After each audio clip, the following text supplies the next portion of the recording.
ایک بادشاہ تھا، اس کی 7 لڑکیاں تھیں۔ وہ ان 7 سے بے حد محبت کرتا تھا اور ان کے ہر آرام کا خیال رکھتا تھا۔ ایک بار جب دسترخوان سجا ہوا تھا، وہ سب لوگ ساتھ کھانے پر بیٹھے تھے۔ بادشاہ نے اپنی بیٹیوں سے ایک سوال پوچھ لیا کہ تم لوگ مجھے کتنا چاہتی ہو؟ بڑی شہزادی نے کہا، بابا میں آپ کو گلاب جامن کی طرح چاہتی ہوں۔ بادشاہ نے خوش ہو کر اس کو 4 گاؤں دے دیے۔ دوسری نے کہا، میں آپ کو برفی کی طرح چاہتی ہوں۔ بادشاہ نے اس کو کافی بڑا علاقہ بخش دیا۔ تیسری لڑکی نے کہا، میں آپ کو امرتی کی طرح چاہتی ہوں۔ اس کو بھی بادشاہ نے بہت زمین جائیداد دے دی۔ اسی طرح وہ سب سے پوچھتا گیا اور سب کو مال و دولت ملتی رہی۔ 7ویں لڑکی سے جب بادشاہ نے پوچھا، بیٹی تم مجھے کتنا چاہتی ہو؟ تو اس نے بہت پیار سے کہا، جاری ہے بابا میں آپ کو نمک کے برابر چاہتی ہوں۔ یہ سن کر بادشاہ کو جلال آ گیا۔ کہنے لگے، سب مجھے اتنا چاہتے ہیں، تم نمک کے برابر؟ وہ بہت ناراض ہوئے اور چھوٹی بیٹی کو محل سے نکال دیا اور کہا، اب کبھی یہاں قدم نہ رکھنا۔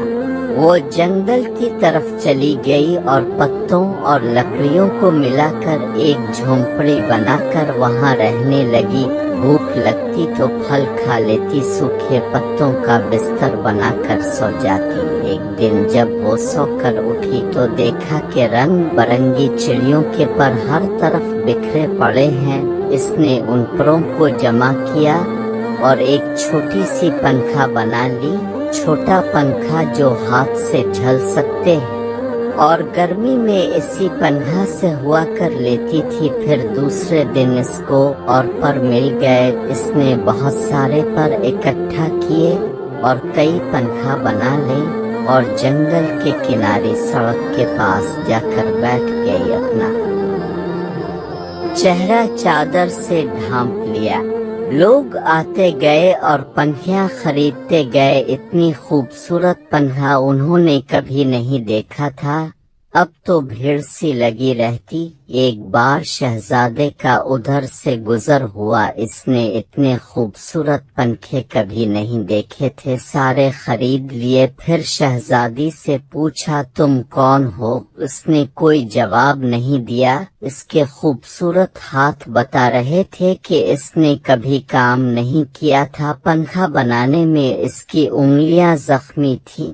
شہزادہ اس کے پیچھے جنگل آ گیا اور جب اس کو پتہ چلا کہ وہ شہزادی ہے اور سزا کاٹ رہی ہے تو بہت غمزدہ ہوا۔ وہ اپنی سلطنت پر واپس گیا اور والدین سے سارا ماجرا کہہ سنایا۔ ان لوگوں کو بھی دکھ ہوا اور وہ اپنے بیٹے کی بارات جنگل لے کر آ گئے۔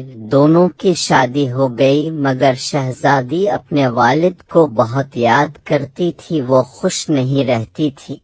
ایک دن اس نے شہزادے سے کہا کہ وہ اپنے والدین کی دعوت کرنا چاہتی ہے اور ان سے ملنا چاہتی ہے۔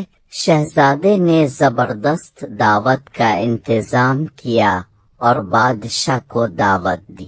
شہزادی نے کہا، سارا انتظام آپ دیکھیے، مگر اپنے والدین اور بہنوں کے لیے کھانا میں خود تیار کروں گی۔ سارے مہمان آ گئے، کئی دسترخوان ایک ساتھ لگے اور بادشاہ اور شہزادیوں کے لیے اندر انتظام کیا گیا۔ وہ جب کھانا کھانے بیٹھے تو ان کی بیٹی سامنے آ کر بیٹھ گئی۔ اس نے نقاب پہن رکھا تھا۔ جب بادشاہ نے پہلا نوالا لیا تو کھانے میں نمک نہیں تھا۔ دوسری ڈش نکالی، وہ بھی بغیر نمک کے تھی۔ تب ان کو بہت غصہ آیا کہ مجھے بلا کر یوں بغیر نمک کا کھانا کھلایا گیا۔ تب چھوٹی شہزادی نے اپنی نقاب ہٹائی اور کہا، بابا میں آپ کو نمک کے برابر چاہتی ہوں، یہی کہا تھا میں نے۔ نمک کے بغیر کسی چیز میں لذت نہیں ہوتی۔ بادشاہ چونک اٹھا، پھر اس نے آگے بڑھ کر بیٹی کو گلے لگا لیا اور اس کی آنکھیں بھر آئیں۔ بیٹی سے معافی مانگی تو شہزادی نے کہا، کوئی بات نہیں بابا، اللہ تو سب کا ہے، اب پریشان نہ ہو، میں اب بہت خوش رہتی ہوں۔ بہنوں نے بھی معافی مانگی اور گلے لگایا اور شہزادی نے سب کو کھلے دل سے معاف کر دیا، مگر ان سب کو احساس دلا دیا کہ وہ غلطی پر تھے۔